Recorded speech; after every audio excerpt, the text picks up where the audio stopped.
عربی جو زبان ہے اس کے اندر اس کے جو پارٹس آف اسپیچ ہیں وہ کتنے ہیں، جیسے اجزاء کتنے ہیں، کتنے اجزاء ہیں جن کے ذریعے آپ جو ہے ایک سینٹینس کو مکمل بناتے ہیں. جیسے انگلش ہے، انگلش کے اندر آپ کے پاس کتنے پارٹ اسپیچ ہیں؟ 8 ہے، 9 ہے، 8 یا 9 ہے، ٹھیک. جیسے ناؤن ہے، پروناؤن ہے، ورب ہے، ایڈورب ہے، ایڈجیکٹو ہے، کنجنکشن ہے، پریپوزیشن ہے، وغیرہ وغیرہ، ٹھیک.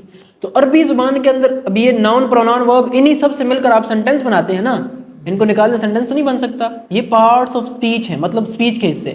مطلب کوئی بھی آپ اسپیچ کر رہے ہیں، کوئی لکھ رہے ہیں، کوئی پڑھ رہے ہیں، تو ان کے اندر کتنے جو ہیں کون کون سے آپ نے جو ہے اجزاء استعمال کر کے اپنا سینٹینس مکمل کیا ہے. تو عربی زبان کے اندر بھی سیم وہی چیز ہے. ہر زبان کے اندر آپ کو تو اجزاء چاہیے ہوتے ہیں، پارٹس اس کے چاہیے ہوتے ہیں، ٹھیک ہے، کلمات آپ کو چاہیے ہوتے ہیں. تو عربی زبان کے اندر آپ کے پاس کتنے ہیں؟ عربی زبان کے اندر صرف آپ کے پاس 3 پارٹس اسپیچ ہیں، 3 اجزاء ہیں جن کے ذریعے سے آپ سینٹینس بناتے ہیں، انہی 3 کو یوز کر کے آپ جو ہے بولتے ہیں، انہی 3 کو آپ سنتے ہیں، انہی 3 کو آپ پڑھتے ہیں. وہ 3 کون کون سے ہیں؟ انگلش کے اندر بہت لینتھی ہے، 8 ہے نا، اگر آرٹیکل کو بیچ میں رکھے 9 ہے تو آرٹیکل کو نکالیں تو آپ کے پاس 8 ہے، ٹھیک ہے. تو ابھی عربی زبان کے اندر آپ کے پاس 3 ہیں. وہ کون کون سے ہیں؟ پہلا ہے آپ کے پاس اسم. نظر آ رہا ہے آپ لوگوں کو؟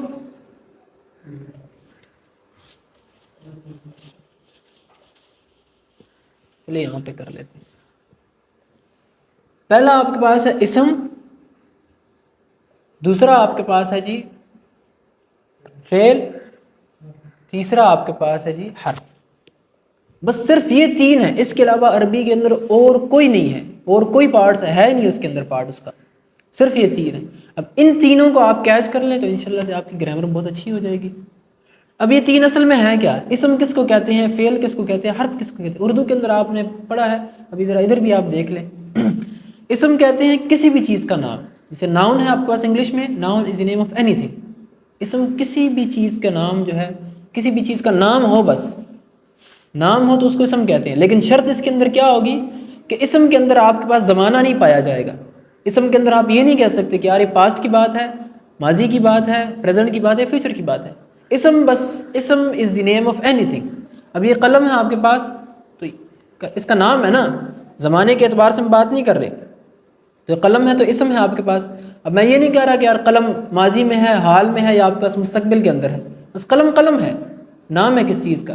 اب جیسے آپ کے پاس ایک کتاب ہے تو کتاب میں اس کے اندر زمانہ نہیں پایا جا رہا، بس نام ہے کسی چیز کا. جیسے آسمان ہے، السماء، الارض زمین ہے آپ کے پاس، ٹھیک ہے، رجل، امرا، ٹھیک ہے، غرفہ، سیارہ، طائرہ، قطار، بتحاشا چیزیں ہیں. بس اسم سے مراد یہ ہے کہ کسی بھی چیز کا نام ہو اس کو اسم کہتے ہیں، ٹھیک ہے. ایک مثال آپ اس کی لے لیں، جیسے رجل، الرجل، ٹھیک ہے، القلم، کوئی بھی آپ عبداللہ، ٹھیک ہے. عبداللہ پھر جو ہے اسم کے اندر اس کا جو ہے اسم میں معرفہ آ جائے گا، ٹھیک ہے، رجل کا معرفہ بن جائے گا. اس کی آگے جو ہے تفصیلات ہیں. اسم ہے، اسم خالی یہ نہیں کہ اسم یہاں پہ ختم ہو گیا، اسم کے آگے مزید اور تفصیلات ہیں، ٹھیک ہے. اسم کے آگے جو آگے مزید اس کی اقسام کھل جائیں گے. اسم معرفہ کون سا ہے، اسم نکرہ کون سا ہے، اسم اعلیٰ کون سا ہے، اسم فاعل کون سا ہے، اسم مفعول کون سا ہے، ٹھیک ہے، اسم مشتق کون سا ہے، اسم جامد کون سا ہے، بتحاشا اس کی اقسام آپ کے پاس کھل جائے گی، ٹھیک ہے. تو یہ اصل میں انگلش میں آپ کے پاس جو ہے ناؤن الگ سے ہے، پروناؤن الگ سے ہے، ایڈجیکٹو الگ سے ہے، اور آپ کے پاس کنجنکشن الگ سے ہیں. لیکن یہاں پہ ایڈجیکٹو بھی اسم کے اندر رکھا ہوا ہے، پروناؤن بھی اسم کے اندر رکھا ہوا ہے، اس میں ضمیر المنفصل، اس میں ضمیر المتصل، ٹھیک ہے، اسم الاشارہ. پھر آپ کے پاس جو ہے ایڈجیکٹو بھی اسی کے اندر رکھ دیا، پروناؤن بھی اسی کے اندر رکھ دیا، پھر اس کے بعد آپ کے پاس جو کنجنکشن ہے وہ بھی اسی کے اندر رکھ دیا، ایڈورب بھی اسی کے اندر رکھ دیا، ٹھیک ہے. تو ہم نے کولیکٹیولی اس کو ناؤن کے اندر ہی رکھ دیا. ابھی وہاں پہ انگلش کے اندر الگ تھا، ناؤن الگ تھا، پروناؤن الگ تھا، ایڈجیکٹو الگ تھا، لیکن یہاں پہ ہم نے سب کو اکٹھا کر کے ایک کے اندر ہی ہم نے رکھ دیا، ٹھیک ہے. اچھا دوسری چیز آپ کے پاس فعل. فعل سے کیا مراد ہے؟ فعل کسی بھی کام کے کرنے یا ہونے کو جو ظاہر کرے تو اس کو ہم فعل کہتے ہیں. مطلب the word which shows an action, ٹھیک. جیسے انگلش کے اندر آپ کے پاس ورب ہے، ٹھیک ہے، ورب.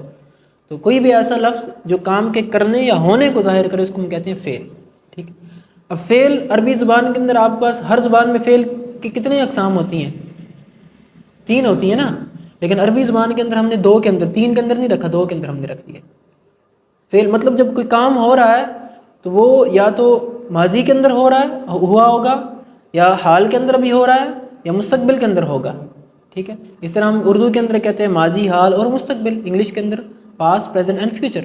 لیکن عربی کے اندر ہم نے 2 کے اندر رکھ دیا، 2 کے اندر ہم نے رکھ دیا. ان کا نام کیا ہے؟ ایک کا نام ہوگا آپ کا فعل ماضی، فعل ماضی، اور دوسرے کا نام ہوگا آپ کے پاس فعل مضارع، المضارع۔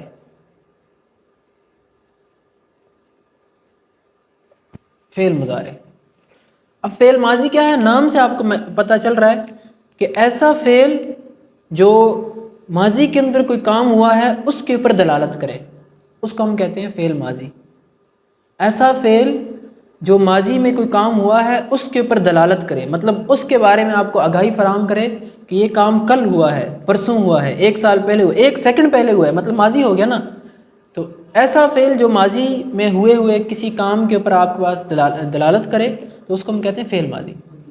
اور مضارع وہ ہے جو حال اور مستقبل دونوں کے اوپر دلالت کرے۔ اب یہاں پہ مضارع کو ہم نے حال اور مستقبل دونوں کے اندر ہم نے اکٹھا کر دیا، ٹھیک ہے۔ مضارع سے مراد یہاں پہ ایک اور جو ہے نیچے آپ ایرو کے ساتھ لکھ لیں، حال اور مستقبل، حال اور مستقبل، حال اور آپ کا مستقبل ہوگا۔ مضارع کو ہم کہتے ہیں کلیکٹیولی ہم اس کو کہتے ہیں حال اور مستقبل۔ ابھی ہم نے الگ الگ نہیں کیا، ہم نے حال الگ نہیں کیا اور مستقبل ہم نے الگ نہیں کیا، پریزنٹ اور فیوچر ہم نے الگ نہیں کیا، مضارع کے اندر ہم نے دونوں کو رکھ دیا۔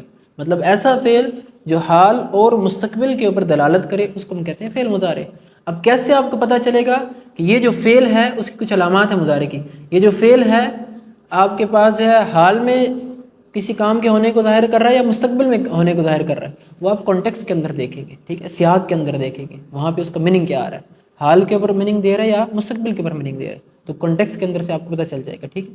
تو یہ آپ کا فعل 2 حصوں میں تقسیم ہو گیا، ماضی اینڈ مضارع۔ مضارع سے کیا مراد ہے؟ حال اور مستقبل دونوں۔ ماضی نام سے مینشن ہے، ماضی ہو گیا، ٹھیک ہے۔ اب اسی طرح آپ پاس اسم تھا، تو اسم آپ کو بتائیں کسی بھی چیز کا نام بغیر زمانے کے۔ اب فعل کے اندر زمانہ بھی پایا جاتا ہے، یہ بنیادی فرق ہے اس کے اندر۔ اچھا، تیسری چیز آپ پاس حرف۔ حرف اس کو کہتے ہیں کہ جس کا اپنا بذات خود کچھ میننگ نہ ہو، خود اٹ سیلف اس کا کوئی میننگ نہ ہو، جب تک اس کو ہم جملے کے اندر استعمال نہ کر لیں، اس کا خود اس کا کوئی میننگ نہیں ہے۔ حرف کا کوئی میننگ، انگلش کے اندر حرف پریپوزیشن، جیسے آپ پریپوزیشن، اس کا کوئی میننگ نہیں ہے، لیکن جب اس کو آپ جملے کے اندر استعمال کرتے ہیں تو جملے کے اندر جو اس کا جو میننگ ہے اس کو مکمل کرتا ہے، اس کو تکمیل تک پہنچاتا ہے۔ جیسے مثال کے طور میں آپ کو کہتا ہوں، حرف کی کچھ مثالیں لے لیں آپ۔ فی،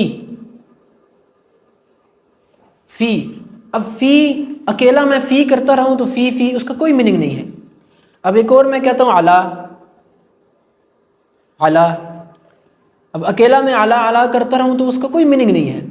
جب اس فی اور علا کو میں ایک سنٹنس کے اندر یوز کروں گا تو تب اس کا میننگ آئے گا۔ مثال کے طور پہ الرجل فی الغرفۃ، الرجل فی الغرفۃ، مطلب ایک بندہ جو ہے، لڑکا کمرے کے اندر ہے۔ اب فی یہاں پہ اس کا میننگ آ رہا ہے، ٹھیک ہے۔ اب میں کہتا ہوں الکتاب علی الطاولۃ یا علی المکتب، ٹھیک ہے، کتاب جو ہے مکتب کے اوپر ہے، علی المکتب۔ اب علی کا یہاں پہ میننگ آ گیا، ٹھیک ہے۔ انت ذاہب الی المسجد، انت تذهب الی المسجد، الی ڈائریکشن کے لیے، الی، انت تذهب الی المسجد۔ اب میں الی اکیلا کرتا رہوں، الی اس کا کوئی میننگ نہیں ہے۔ اب میں نے اس کو سنٹنس کے اندر استعمال کیا ہے، انت تذهب الی المسجد، آپ مسجد کی طرف جا رہے ہیں، سمت، تو اب اس کا میننگ آیا ہے، ٹھیک ہے۔ تو حرف وہ ہے جس کا کوئی خود سے کوئی اس کا میننگ نہ ہو، جب اکیلا استعمال ہو، اٹ سیلف بذات خود اس کا کوئی میننگ نہیں ہے، لیکن جب آپ جملے کے اندر استعمال کرتے ہیں تب وہ میننگ دیتا ہے اور جملے کو بھی تکمیل تک پہنچاتا ہے، ٹھیک ہے۔ اگر اس کو آپ جملے سے نکال دیں تو پھر جو ہے جملے کا کوئی میننگ نہیں رہتا، ٹھیک۔ تو یہ بنیادی 3 چیزیں ہیں آپ کے پاس عربی زبان کے اندر، اسم ہے، فعل ہے، حرف ہے۔ اسم کہتے ہیں کسی بھی چیز کے نام کو بغیر زمانہ کے، فعل کہتے ہیں ایسا کلمہ جو آپ کے پاس جو ہے کسی بھی کام کرنے یا ہونے کو ظاہر کرے، اس کو ہم کہتے ہیں فعل۔ فعل کی 2 اقسام ہیں، ماضی، مضارع، اور اس کے اندر فعل امر بھی ہے، فعل امر حکمیہ، ٹھیک ہے نا، حکمیہ۔ تو فعل امر بیسیکلی جب آپ حکم دیتے ہیں تو آپ کا جو فیچر کے اندر جو اس کو بھی یہاں پہ ذہن کے اندر رکھ لیں، فعل امر، فعل امر، فعل امر کو بھی اپنے ذہن کے اندر رکھ لیں تاکہ آپ کے پاس جو ہے امر مطلب کمانڈنگ آپ کے پاس جو ورب ہے، ٹھیک ہے، کمانڈنگ ورب ہے۔ تو کمانڈنگ یہ بیسیکلی آپ کو جو ہے مستقبل کے اندر ہی میننگ دے گا۔ جب آپ کسی کو کہتے ہیں کہ یار کچھ کام کرو تو لازم بات ہے مستقبل کے اندر ہی کرے گا، ابھی تو نہیں کر سکتا۔ تو فعل بنیادی طور پہ 2 حصوں میں تقسیم ہے، ٹھیک ہے۔ تیسرا میں نے ویسے جو ساتھ اٹیچ کر دیا ہے، بنیادی طور پہ 2 حصوں میں تقسیم ہے، ماضی اور مضارع، اور امر کمانڈنگ کو کہتے ہیں، وہ جو حکمیہ ہیں، اور حرف اس کو کہتے ہیں جس کا بذات خود کوئی میننگ نہ ہو جب تک اس کو آپ جملے کے اندر استعمال نہ کریں۔